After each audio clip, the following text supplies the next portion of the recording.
오늘은 말씀의 무게라는 제목으로 함께 말씀을 나누길 원합니다. 한 주간도 믿음으로 사시느니라 참 고생 많으셨습니다. 오늘 우리가 함께 나눌 말씀은 지난 시간에 이어서 여로보암이 금송아지에 분향하고 있을 때 남유다의 이름 모를 선지자가 나타나서 경고하는 장면을 함께 보았습니다. 선지자가 한 나라의 왕에게 경고하는 것은 결코 쉬운 일이 아닙니다. 아무리 선지자라 해도 살아있는 권력인 왕에게, 그것도 적대적인 관계인 북이스라엘 원수 나라의 왕에게 심판을 경고하는 것은 아마 목숨을 걸고 정말 비장한 각오로 갔을 것입니다. 그때 이 선지자가 여로보암의 말라버린 손을 고쳐주셨던 것을 기억하십니까? 그러고 나서 여로보암의 태도가 180도 바뀝니다. 왕이 이 선지자를 그의 집에 초대하려고 했던 것입니다. 내 집에 가서 쉬자. 내가 예물도 나눠주겠다. 왕이 한 수 굽히고 들어옵니다. 이 선지자의 말이 진짜인 것 같으니까 그 능력을 곁에 두고 싶어 했던 것 같습니다. 그러나 이 하나님의 사람 남유다 선지자는 여로보암 왕의 초대를 단호하게 거절했습니다. 8절과 9절입니다. 왕께서 왕의 집 절반을 내게 준다 할지라도 나는 왕과 함께 들어가지도 아니하고 이곳에서는 떡도 먹지 아니하고 물도 마시지 아니하리니 이는 곧 여호와의 말씀이 내게 명령하여 이르시기를 떡도 먹지 말며 물도 마시지 말고 왔던 길로 되돌아가지 말라 하셨음이니이다 하고. 얼마나 멋집니까? 왕의 재산의 절반을 준다 하는데도 나는 하나님만 따르겠다. 이 유혹을 뿌리칠 수 있는 사람은 몇 명이 없을 것 같습니다. 그렇게 그는 무사히 이 거대한 유혹을 뿌리치고 남유다로 발걸음을 옮겼습니다. 승리했습니다. 그런데 여러분, 오늘 우리가 읽은 본문은 그 승리 이후의 이야기입니다.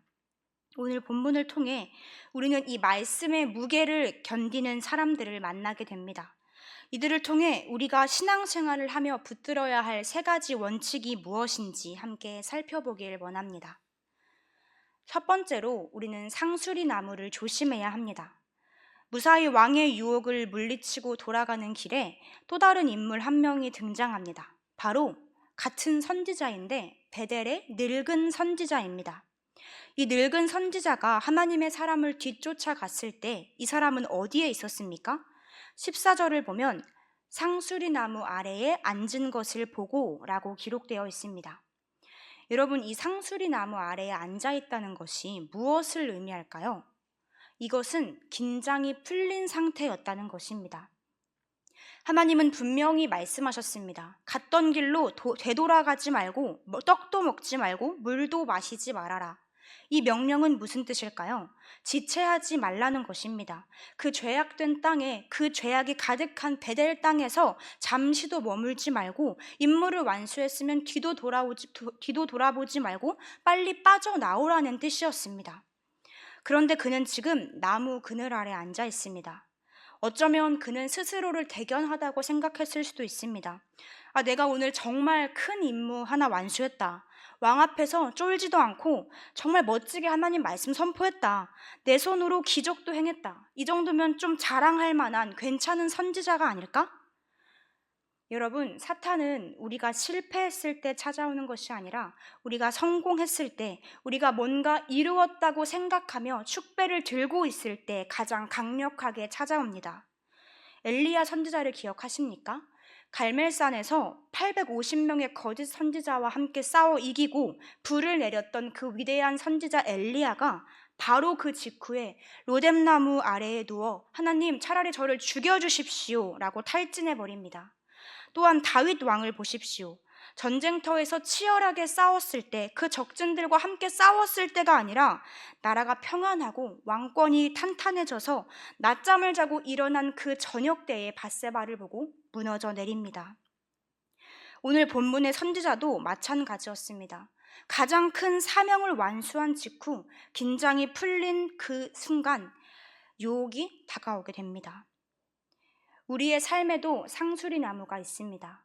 가장 큰 프로젝트를 끝내고 난 뒤에 공허함, 또 자식들을 대학에 보내고 난 뒤에 안도감, 직분자가 되고 난 뒤에 그 익숙함, 이 정도면 됐지, 나만큼 하는 사람 없지 하며 영적인 허리띠를 풀고 털썩 주저앉은 그 자리가 바로 사탄이 노리고 있는 그 상수리 나무 아래입니다.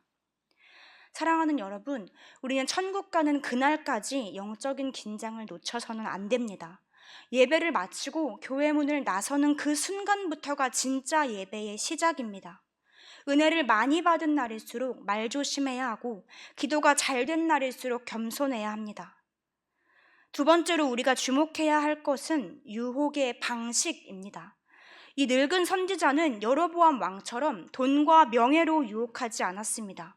아주 교묘하게 영적인 권위를 가장해서 접근합니다. 18절을 다시 보면 늙은 선지자가 이렇게 말합니다. 나도 그대와 같은 선지자라. 이 말이 이 선지자에게 얼마나 안심이 되었을까요? 적진 한복판에서 나랑 같은 일을 하는 동지를 만난 것입니다. 동역자를 만난 것입니다. 마음이 확 열렸을 거예요. 아, 선배님이셨군요. 여기도 믿는 사람이 있었군요. 그리고 결정타를 날립니다. 천사가 여호와의 말씀으로 내게 이르기를. 여기서 우리는 아주 중요한 영적인 원리를 배웁니다. 내가 직접 받은 확실한 하나님의 말씀이 아니라 남이 전해주는 신령해 보이는 말을 믿는 것, 이것이 얼마나 위험한가 하는 것입니다. 이 남유다 선지자는 하나님께 직접 분명하게 들었습니다. 먹지 말고 마시지 말고 빨리 돌아와라. 그것은 1인칭으로 받은 하나님의 확실한 계시였습니다. 그런데 늙은 선지자는 천사가 내게 말했는데 라고 하면서 카더라 통신을 가져옵니다. 결국 남유다 선지자는 유혹에 넘어가게 되죠. 왕의 초대에도 넘어가지 않았던 사람입니다. 돈과 명예를 아무리 준다 해도 넘어가지 않고 그것을 거절했던 사람입니다. 그런데 대단한 권력자도 아니고 그저 시골의 한 늙은 선지자의 한마디에 속아 넘어간 것입니다. 그가 잊고 있었던 것이 있습니다. 하나님은 질서의 하나님이십니다. 하나님은 어제 하신 말씀을 오늘 바꾸시면서 제3자를 통해 몰래 전해주시는 분이 아니십니다. 만약 하나님의 뜻이 바뀌었다면 하나님은 그 남유다 선지자에게도 동일한 감동을 주셨을 것입니다. 하나님의 말씀은 일관성이 있습니다. 성경에 기록되지 않은 직통 계시는 없습니다. 성경에 위배되는 예언 기도도 없습니다. 우리는 종종 이런 실수를 합니다. 명백히 하나님의 말씀이 기록되어 있는데도 영적으로 신령하다고 소문난 누군가를 찾아갑니다. 하나님은 성경을 통해 정직해라, 거룩해라 하고 분명하게 말씀해 주시는데 어떤 신령한 분이 기도해 줬는데 이번 일은 편법을 써도 대박나게 해주신대 라는 그 말을 더 듣고 싶어하고 더 믿고 싶어 합니다. 이것이 바로 늙은 선지자의 거짓말에 속아 넘어가는 것과 무엇이 다르겠습니까? 심지어 천사가 말했다 하는 신비한 체험도 하나님의 진리를 덮을 수 없습니다. 사도 바울은 갈라디아서 1장 8절에서 이렇게 선포합니다. 그러나 우리나 혹은 하늘로부터 온 천사라도 우리가 너희에게 전한 복음 외에 다른 복음을 전하면 저주를 받을지어다. 사랑하는 성도 여러분, 사람의 말을 의지해서는 안 됩니다. 또한 분위기에 휩쓸려서도 안 됩니다. 누가 그러는데 이게 하나님의 뜻이라더라 하는 말에 섣불리 귀얇게 반응해선 안 됩니다. 우리가 의지해야 하는 것은 오직 기록된 하나님의 말씀, 우리 손에 들려있는 성경 말씀뿐입니다. 다시 한번 말씀의 거울 앞에 나 자신을 비추어 보아야 합니다.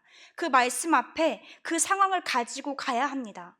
우리 앞에 어떠한 유혹이 찾아왔을 때 그 유혹이 어떤 모습을 하고 있던 어떤 탈을 쓰고 있던 우리가 해야 할 일은 단 한 가지 분명합니다. 그저 변하지 않는 하나님의 말씀을 펼치는 것, 그것 하나뿐입니다. 마지막으로 오늘 말씀은 하나님의 말씀은 타협의 대상이 아니라는 것을 알려주고 있습니다. 결국 이 남유다 선지자는 늙은 선지자의 거짓말에 속아서 밥을 먹고 물까지 마시고 돌아옵니다. 그리고 그 돌아가는 길에 어떻게 됩니까? 사자를 만나 죽임을 당합니다. 저는 처음에 이 말씀을 읽고 하나님께서 왜 계속 이 선지자를 넘어지게 하실까? 억울할 수도 있겠다라는 생각을 했습니다. 그러나 하나님이 이 남유다 선지자에게 주신 메시지는 단순히 여로보암 너 심판받아 라고 하는 워딩뿐만이 아니었습니다. 그곳에서는 떡도 먹지 말고 물도 마시지 말라고 했던 그 행동 지침 자체가 메시지였습니다. 왜 아무것도 먹지 말라고 하셨을까요? 그 땅은 하나님을 버리고 금송아지를 숭배하던 죄악이 가득한 땅이었습니다. 하나님은 그곳에서는 물 한 모금도 마시지 말라, 그들과 한 식탁에 둘러앉지도 말아라, 그들의 문화에 조금도 섞이지 말아라, 이미 썩을 대로 썩어버린 그곳과 너는 철저히 구별되어라 라고 하신 말씀입니다.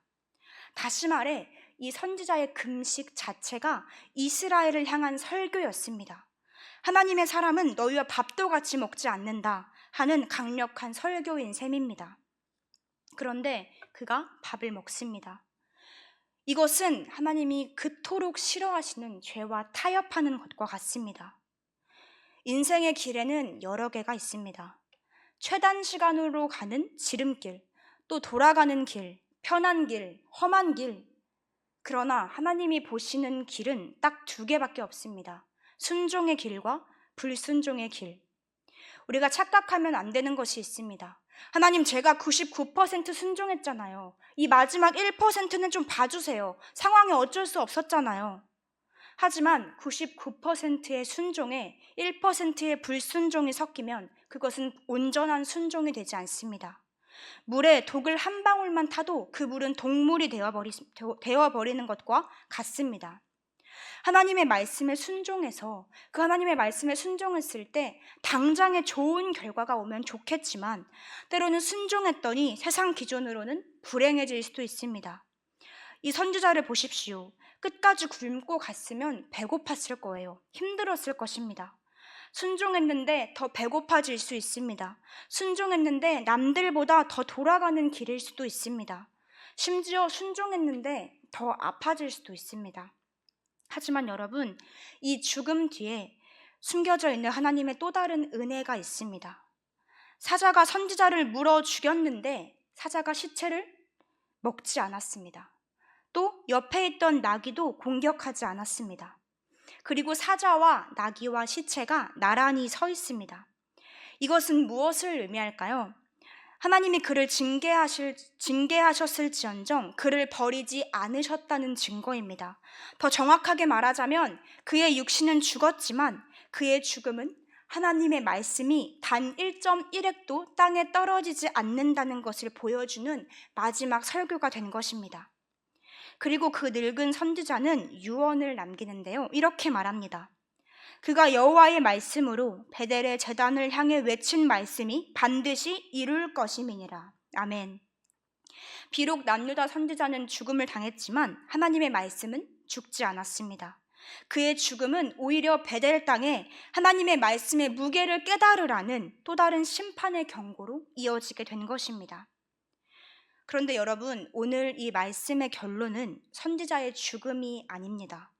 더 심각한 내용이 남아있는데요. 바로 여로보암의 반응입니다. 이 모든 일의 원인 제공자였던 여로보암입니다. 온 나라가 이 사건 때문에 떠들썩했을 것입니다. 하나님 말씀 어기면 선지자도 죽는다더라.